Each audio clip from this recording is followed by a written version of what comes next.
course, it is MMM right here in Good Morning Abuja. I know once you hear MMM, a lot of people, your heart Yeah, just skip because don't a be lot of afraid. people lost money during that scheme. But we're not talking about that particular MMM. We're talking about money Money making making. There's a money Monday. monkey. It's money making Monday right here on Good Morning Abuja. And all we're set to do for you this morning is ensure that you go out there feeling energized, getting set to take advantage of whatever opportunities you find today and make a lot of money. This is Good Morning Abuja. We have amazing lineup of programs for you, starting from the motivational section. We have two amazing guests. One, a lawyer, will be talking about the legal practice in the FCT and how COVID-19 affected the profession, and also be talking to a guest talking about Sadiq. We'll be talking about how Nigerian youth can utilize and maximize their potentials. My name is Simeon Sunday. And I am Cynthia Benyogo. Today is Monday, so you need to, get some tips on how to style yourself. And this one will be particularly for the petite kind of people. Really amazing. All right, now let's start the program with motivational talk. And as usual, we need to get you all pumped up. And this one is by Sam Ikoko. We'll be right back after this motivational talk. Who were you 8 minutes before you were born? Who would you be in the long distant future when you no longer exist in this body? Who would you be then? Because I believe that who we are never really changes. We are spirit beings trying to have a human experience rather than human beings trying to have a spiritual experience. To survive in this world, we have had to build consensus about things. But we are not physical beings. We are spiritual beings. And when an unseen enemy like the coronavirus comes, we question everything. And my question to you today is, why does it have to take a virus for you to question everything? You are more powerful than you know.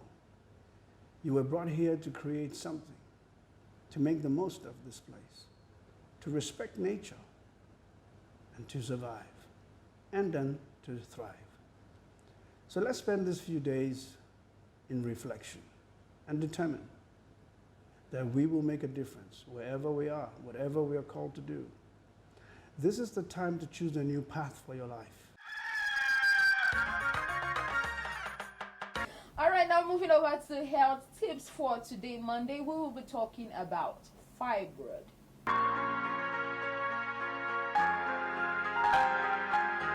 The commonest sign is menstrual abnormality.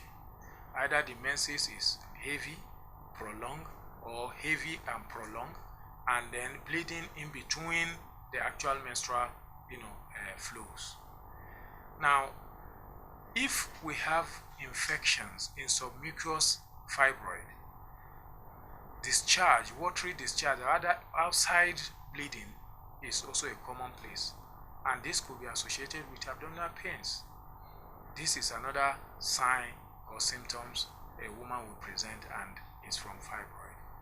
Now we have fibroids, anemia, because you bleed heavily and over a long time, then the blood level will now dip.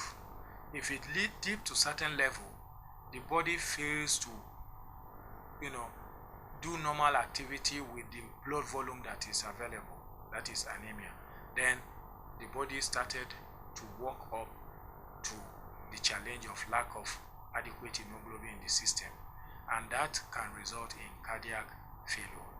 But before you get to cardiac failure, the woman will experience dizziness, fainting spells at different times as this progresses, and these fainting spells might be pronounced when she's actually having menstrual flow.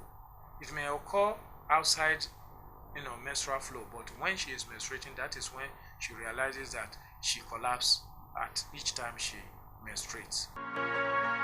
You're welcome back to the show. This is still Good Morning Abuja. We just checked out health tips on fibroid. Now let's move on to other important issues. We know COVID-19 has affected almost all spheres of life, talking about economy, politics, and also the legal profession is not left out from the negative effects of COVID-19. So today we'll be talking about how COVID-19 has affected the legal profession and also legal proceedings here in Nigeria as well as the FCT. So talking to us on this particular matter, we have a legal practitioner who is into private practice. We have Barrister Etuku Ona. Good morning to you, Barrister. Good morning.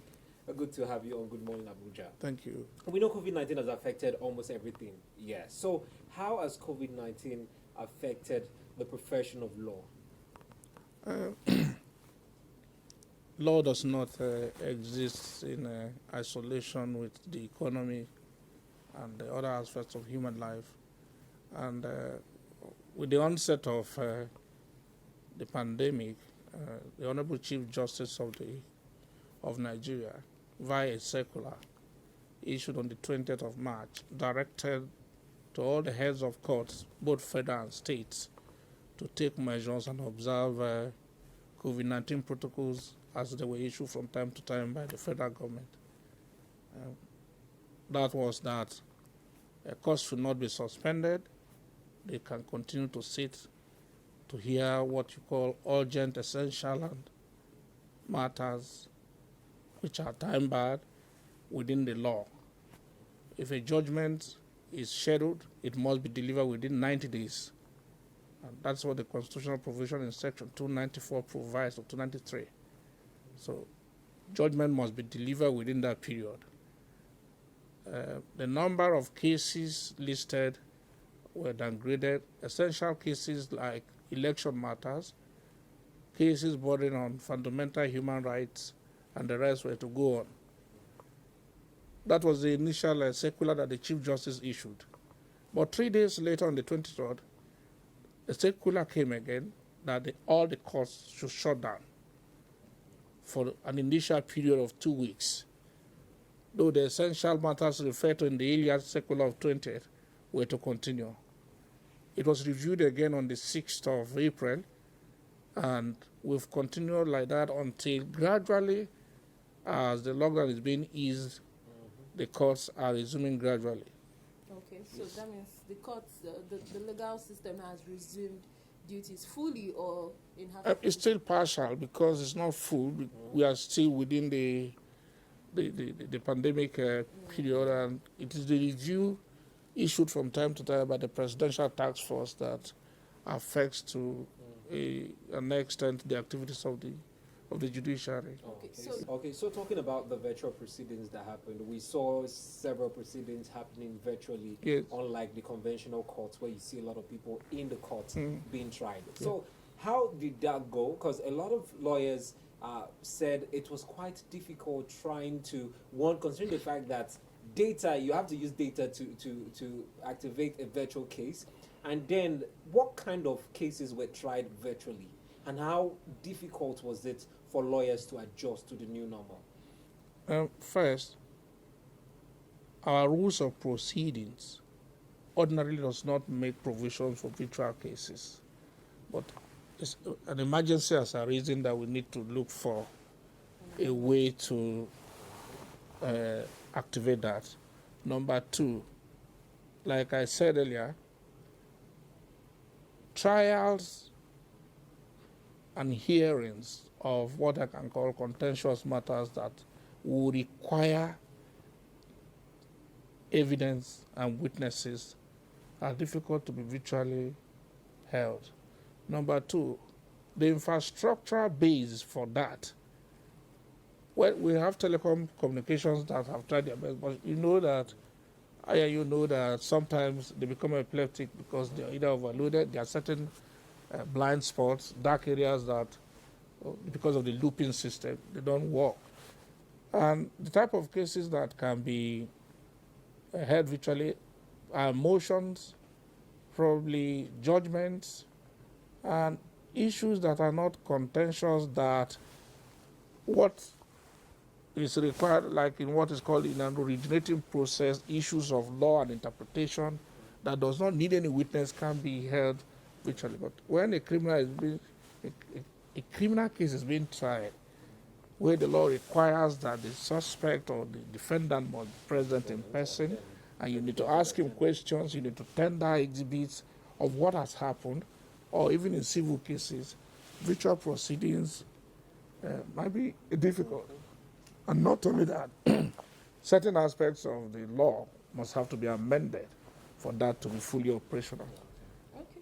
Well, there were cases that were adjourned prior to the total lockdown, and even now that the court is still resumed partially, I'm sure there's still cases that have been adjourned. So does this create like a backlog of work for the legal system in tendering of justice? There is what is called in the judicial system case management and administration. Okay. And when cases are adjourned, there will always be there's what I can call an inherent system of how that is managed. Okay. Yes. So they have a way of That's managing. why I started earlier by saying that it is only in time-barred cases, Okay. like election cases that must be decided within 180 days, as the case may be. Because the constitution has not been amended, these are urgent cases that must go on. Okay, the Constitution wants to amend that to, is it less than 180 days or more than? No. Already it's provided in the law. If you take an election petition, or somebody has a grouse with how a party primary is conducted, he has a definite time limit for this case to be decided. Okay. And these are the type of urgent cases I'm sure my Lord the Chief Justice referred to in issuing the circulars, and probably the issue of judgments that I have referred to earlier, that the law has already provided that a concluded case adjourned for judgment must be decided within 90 days. Okay. Most times we hear people say, the government should help them to do one or two things. Do you think the legal system needs the help of the government? Oh yeah, we do. Absolutely we do. The courts as they are today, most courts in Nigeria are not equipped for virtual proceedings because the infrastructure is not there. And there's one other aspect of it all that seems to be either overlooked or not even cognizance not taken off, which is that the law profession and most lawyers are not just practicing law, they are running a business. There are so many law firms I know that have up to 100, 150, 200 lawyers and other staffs working under them. I doubt if ever this has ever been captured into the GDP. They pay them salaries and they look at branches in Abuja, Lagos and Port Harcourt, and it's a full stream business. They have been affected by the lockdown. In the palliatives and whatsoever I have seen, nobody has specifically asked for such, because if the courts are not sitting as they are and the lawyers are going to pay rent, they are going to pay salaries, are they going to lay off? Nobody has seems to address that. Oh, okay, that's really amazing. In case you're just joining us, this is still Good Morning Abuja, and we're still talking to our guest, a legal practitioner, Barrister Etoko. Now we're talking about the effect of COVID-19 on the legal practice and proceedings here in Nigeria. So quickly before we go, Barrister, as a private legal practitioner, you've been doing this business for a while. Okay, Almost 24 years now. For 24 years. Yeah, That's really amazing. So, so young and upcoming, lawyers, those who are looking up to you, Especially just did the call to bar. especially those who just got called to bar, what will be your advice to them, and how do you think they should take their practice seriously? Well, the first thing in being called to bar and becoming a lawyer is to learn the rudimentaries of practice and what I can call tutelage. You need to work and understudy a senior, because the practice of law is a very complex profession. It has principles governing every aspect of it, right from your dress code to how you talk and how you appear. And so the juniors should learn first. If they are in pursuit of money may not even come at these early stages. because you need to create first and establish a reputation and a name for yourself and for your practice. Then the rest can come. So you need to. Thank you very much, yes. sir, for coming on the program.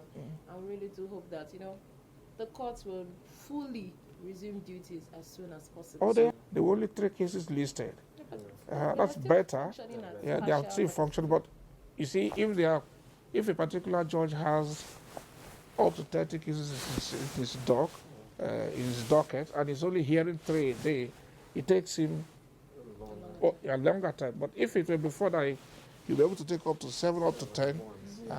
It makes the process easier. We can't wait for the courts to fully get back to normal. And also talking about the virtual proceedings, so we don't keep hearing "my lord." We can't hear you. Internet. That's just on the light note. Thank you so much, Barrister, for coming. You're welcome. We appreciate you.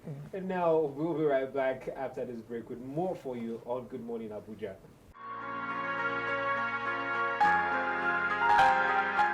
Welcome back from that break. I hope you really found that interesting. Now we'll be talking about the Nigerian youth. Of course, we know that, they say the youth are the future of tomorrow. They're the leaders of tomorrow.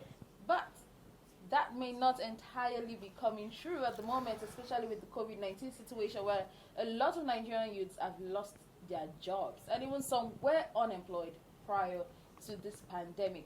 And with us in the studio to talk about what Nigerian youths can make out of this situation and give few advices or prefer suggested solutions to how these issues can be solved is Abubakar Sadiq, who is the National Director of Media and Publicity, Nigeria Youth Decides. Welcome to the program. It's my pleasure, thank you.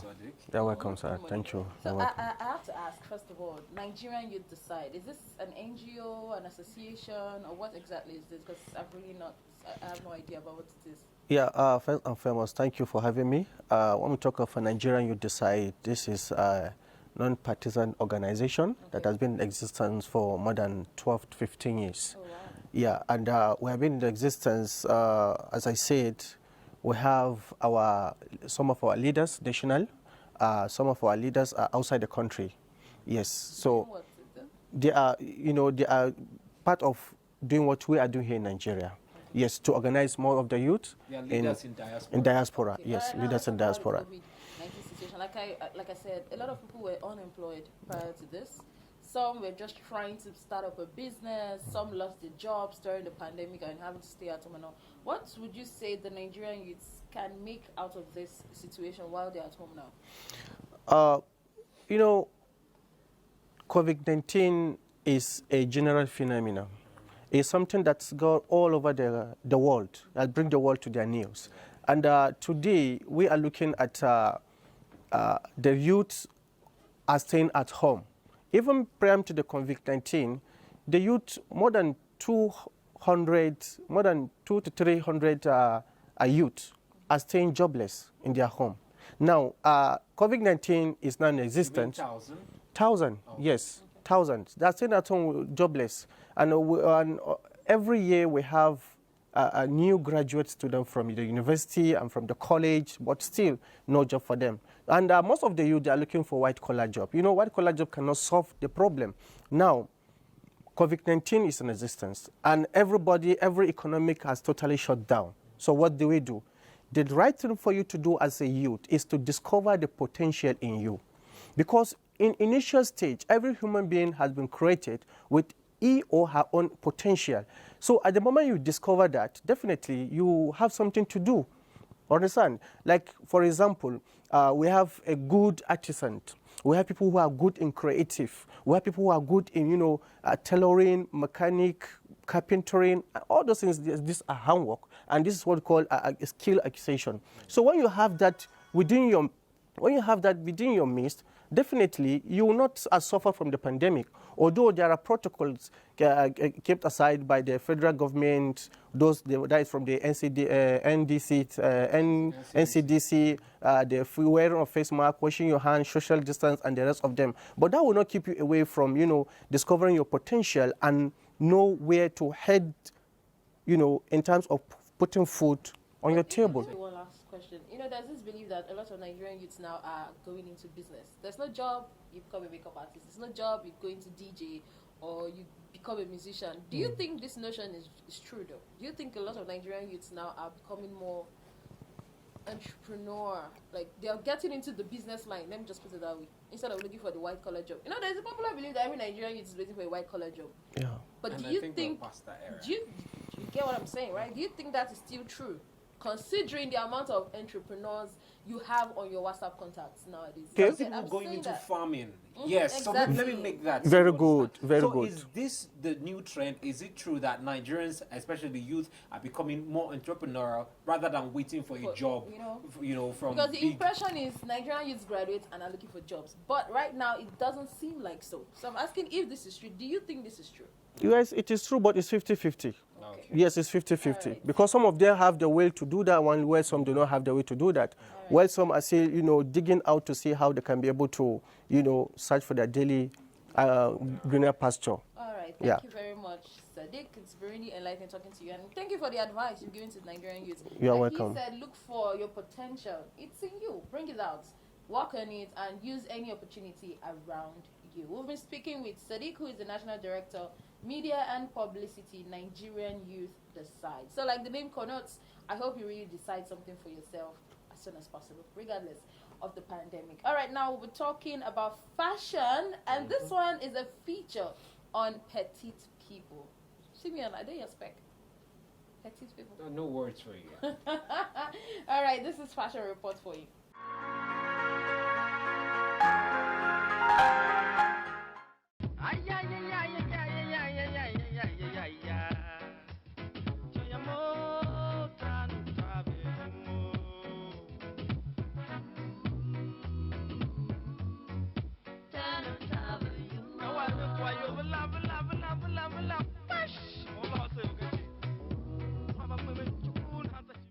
To say that Nigerian youths are fashionable is to say the obvious, and fashion in Nigeria today has been able to provide employment, a means of livelihood, and of course, making a lot of young people's dreams come true. And in fashion, it has provided a means of employment, be it in tailoring, vibrates, and modeling. Some have also taken it as a profession. But when you talk about modeling, one of the first things that come to your mind if you want to be a model is you have to be slim, tall, and maybe handsome or beautiful. But we went out and came across another kind of modeling that is interesting and will also interest you, called petite fashion. Let's check it out.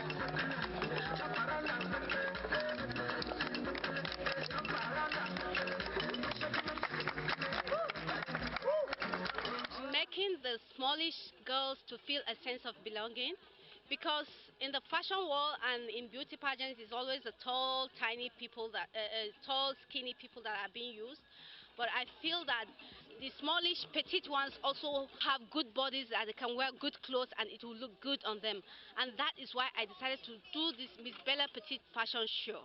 Actually, this is my first time doing it, and for the fact that it's a petite show, it's just mind-blowing having petite models, thin and like that. It's just amazing. Someone thin and of average height, actually, between 4 to 5 feet, but at least I'm a little bit above that, but still I'm petite because I'm thin. I feel nice, I'm happy to be a model today. It's not easy something, but you have to put your mind, put your everything to make sure you be good, you look good. When people see you, they admire it. Okay, this is where we draw the curtains for today's episode of Good Morning Abuja. It's really, really exciting. We're going to talk about the legal justice system.